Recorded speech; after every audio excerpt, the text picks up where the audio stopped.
Alright, welcome back everybody. Today we're going to take a look at this red and gold book here. This is called The Uncrowned King, as we can see from this title, which is written in these pretty letters in gold on the front. And this is by Harold Bell Wright. And around the trim of the cover we can see these decorations. There's a crown and then sort of a floral staff right there. And that makes the gold border around the cover. And on the spine, we can see the title again written in gold, The Uncrowned King by Harold Bell Wright, and this is published by the Book Supply Company, it looks like. And on the back cover, we don't have anything of note, no gilding or visible gilding on the sides of the pages at all. So let's open this up. There's a brief note there saying it was a Christmas gift, it looks like. And here is the abbreviated title, The Uncrowned King. A list of other books by the author. And then here's the full title page with the frontispiece illustration. So we can see here, I believe this is the pilgrim, as we'll see later in the story. And there's some arms laid down on the floor. So this is The Uncrowned King by Harold Bell Wright, author of The Shepherd of the Hills, etc., etc., with illustrations by John Rea Neal, the Book Supply Company, published in Chicago. And this was published in 1910. To Mr. Ellsbury W. Reynolds, my publisher and friend, whose belief in my work has made my work possible, I gratefully dedicate this tale of The Uncrowned King. And that was written in Redlands, California on May 4th in 1910. Here's a little introduction. It says, eyes blinded by the fog of things cannot see truth. Ears deafened by the din of things cannot hear truth. Brains bewildered by the whirl of things cannot think truth. Hearts deadened by the weight of things cannot feel truth. Throats choked by the dust of things cannot speak truth.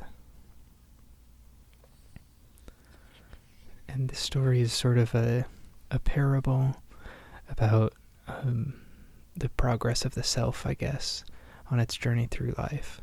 And it follows a character named the Pilgrim. Again, we can see the illustrations are drawn by John Rea Neal. This is the first section called The Pilgrim and His Pilgrimage. So we can see an illustration there showing him standing before all of these fallen warriors, it looks like, or fallen knights, the skeletons of them. We've got a beautiful drop cap there. It says, for many, many weary months the pilgrim journeyed in the wide and pathless desert of facts. So many indeed were the months that the wayworn pilgrim himself came at last to forget their number. And always for the pilgrim the sky by day was a sky of brass, softened not by so much as a wreath of cloud mist. Always for him the hot air was stirred, not by so much as the lift of a wild bird's wing. Never for him was the awful stillness of the night broken by voice of his kind, by footfall of beast, or by rustle of creeping thing. For the toiling pilgrim in the vast and pathless desert of facts there was no kindly face, no friendly fire, only the stars were many, many and very near. Day after day, as the pilgrim labored onward, through the torturing heat, under the sky of brass, he saw on either hand lakes of living waters and groves of many palms. And the waters called him to their healing coolness, the palms beckoned him to their restful shade and shelter. Night after night, in the dreadful solitude, frightful shapes came on silent feet out of the silent darkness to stare at him with doubtful, questioning, threatening eyes, drawing back at last, if he stood still, as silently as they had come, or if he advanced, vanishing quickly, only to reappear as silently in another place. But the pilgrim knew that the enchanting scenes that lured him by day were but pictures in the heated air. He knew that the fearful shapes that haunted him by night were but creatures of his own overwrought fancy, And so he journeyed on and ever on, in the staggering heat, under the sky of brass, in the awful stillness of the night, on and ever on, through the wide and pathless waste, until he came at last to the outer edge of things. He came to the place that is between the desert of facts and the beautiful sea, even as it is written in the law of the pilgrimage. So that gives you a sense of the style of writing that this book is in. Here's another illustration showing some period in this journey. It says here, "And there it was in that wondrously beautiful place, the outer edge of things, that the pilgrim found, fashioned of sheerest white, with lofty dome, towering spires, and piercing minarets lifting out of the living green, the temple of truth. In reverent awe the pilgrim stood before the sacred object of his pilgrimage." So this is sort of representing the soul's journey towards the discovery of truth, it seems like. And here's something funny in here, which is these scribbles. And then this is the beginning of another section called, "And the first voice was the voice of the waves." And each section begins with an illustration. Here we can see these boats thrown over these waves. "It was nearing the fall of day when first the pilgrim laid himself to meditate upon his couch in the quiet room.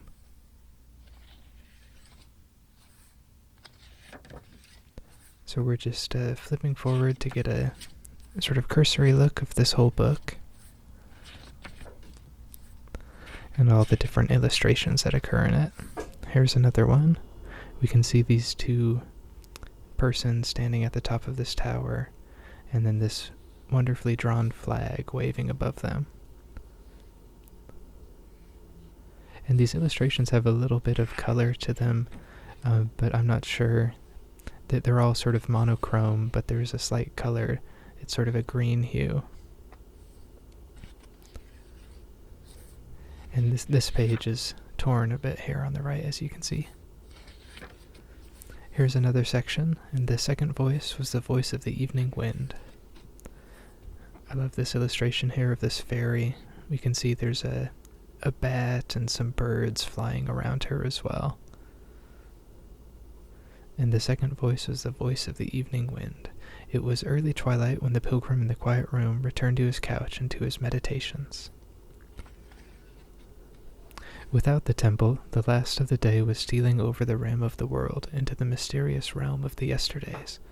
The feathery cloud ships no longer floated white in the depth of blue, but with wide-flung sails of rose and crimson, swept over an ocean of amethyst and gold.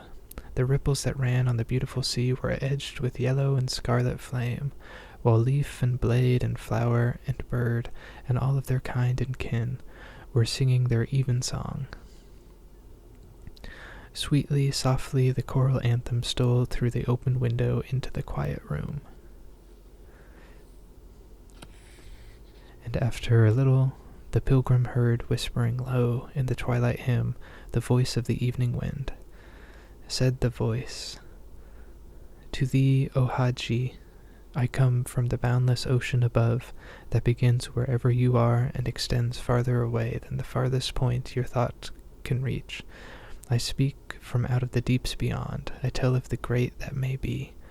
I too am the voice of life, and mine it is to continue for you the tale of the Uncrowned King." So there it sort of name drops the title of the book. Here's another illustration.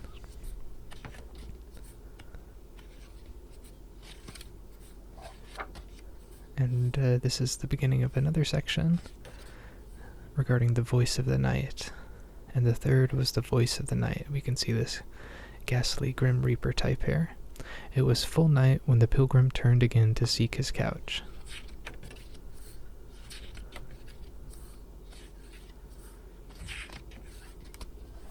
And we're getting pretty close to the end of the book now. This is showing an old man representing wisdom over this book, with a crow above him, it looks like. And from the last volume, that which wisdom read to really is, was this: Be it known, O whosoever readeth, that if any prince of the royal family every one enter to the city day by day, through the brazen gate called Chance, he shall be forever held unworthy of the throne and crown.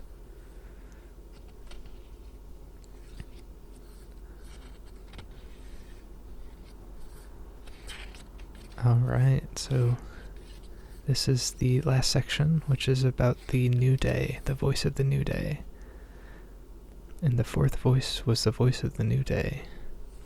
It was grey dawn when the pilgrim turned once more to his couch in the quiet room. Here's another illustration here. This one has a few dogs in it, we can see.